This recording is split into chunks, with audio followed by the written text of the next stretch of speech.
Nah, ini dia prosedurnya. Kelihatan nggak? Kelihatan? Bapak Ibu sekalian? Kelihatan, Pak. Kelihatan?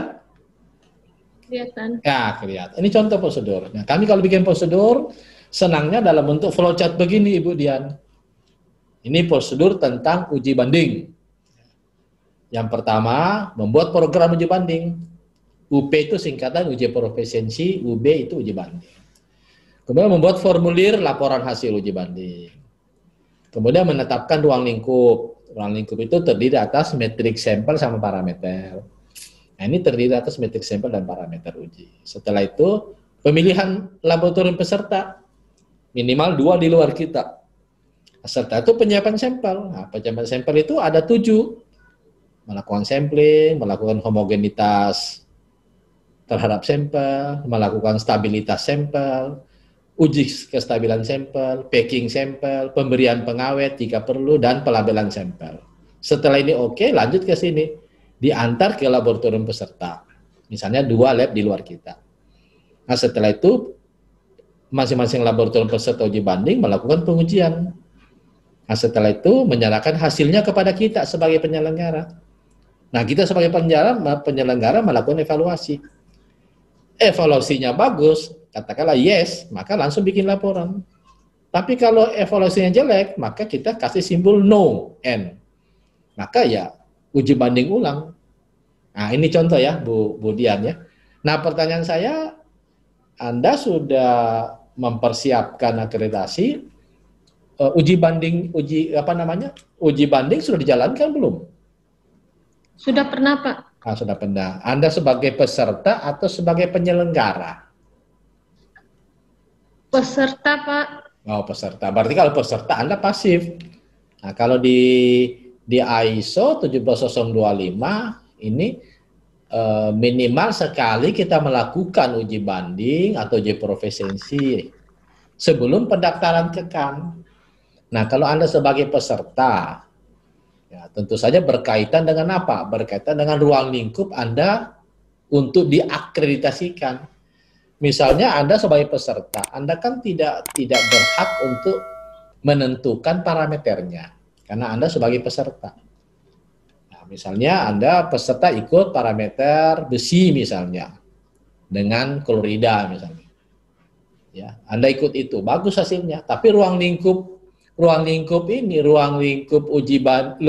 lingkup akreditasi Anda tidak termasuk besi sama klorida, maka oleh KAN tidak diproses. Kenapa? Belum ada bukti laporan uji banding terhadap parameter ruang lingkup akreditasi. Nah, jadi paham ya? Ya, paham. Nah, ini menarik Bu Dian ya. Ya, jadi nanti, ini Pak, kita kan mengikuti uji profesiensi yang diadakan oleh swasta dan P3KLL. Kalau itu kan uji profesiensi. Benar. Kita sebagai peserta. Nah, dalam persyaratan untuk akreditasi, apakah kita diwajibkan melaksanakan uji banding?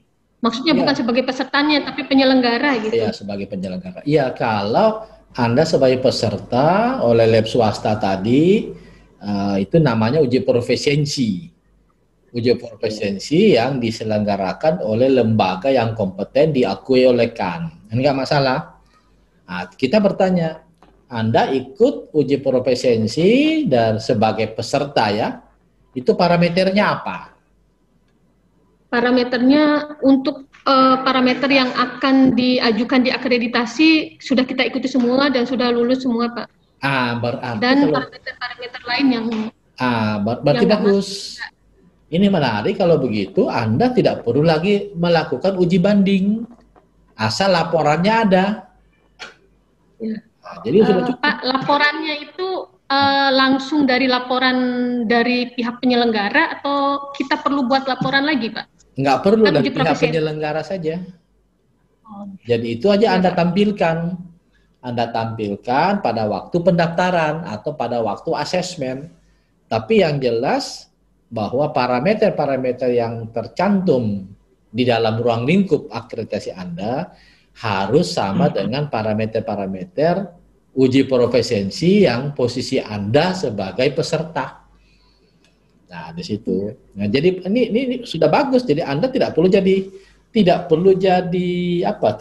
jadi penyelenggara karena parameternya sudah sama dengan apa? Sudah sama dengan parameter yang ada di dalam ruang lingkup uji profesiensi oleh lembaga swasta tadi. Nah, menarik, Bu. Jadi sudah tidak perlu lagi. Pak, satu lagi Pak, misal seperti ini Pak, pernah kita melakukan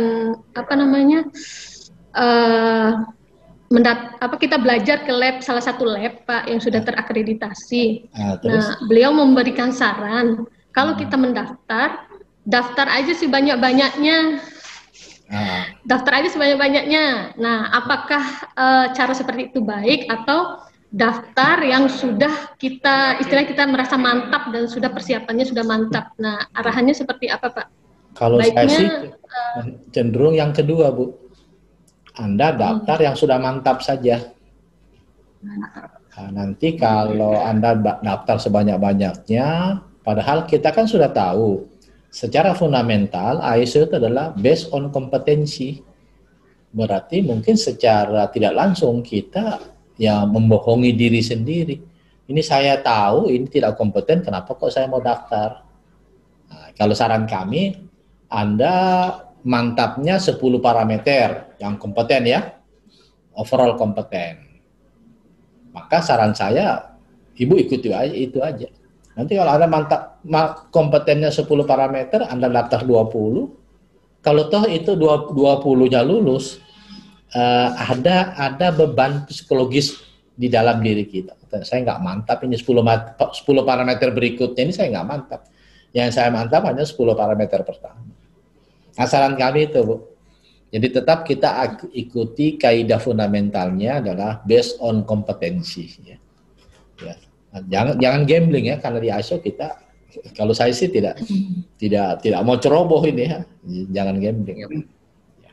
Parameter kita kompeten itu bisa uji profesiensinya lulus atau gimana Pak? Paling nggak kompeten itu kan kita sudah ikut, kita mau daftar 5 parameter untuk akreditasi, tapi sekitar 10 parameter kita sudah lulus uji profesiensi. Nah, itu gimana Pak?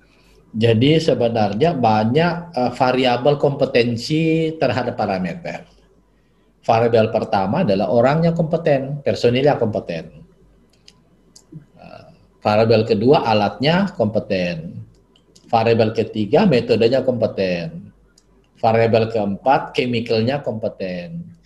Variabel kelima ruangannya kompeten. Kemudian ada variabel yang tambahan cukup bagus, yaitu frekuensi pengujiannya sering.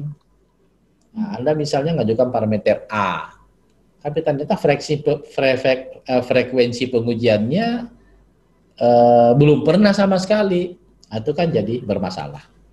Jadi banyak variabel, Bu, atau banyak faktor kalau kita ingin menilai kompetensi parameter. Sedangkan uji profesiensi itu hanya salah satu faktor saja. Kan masa kita lihat kalau kita simulasikan ya, asesor datang ke tempat Ibu bertanya tentang kompetensi.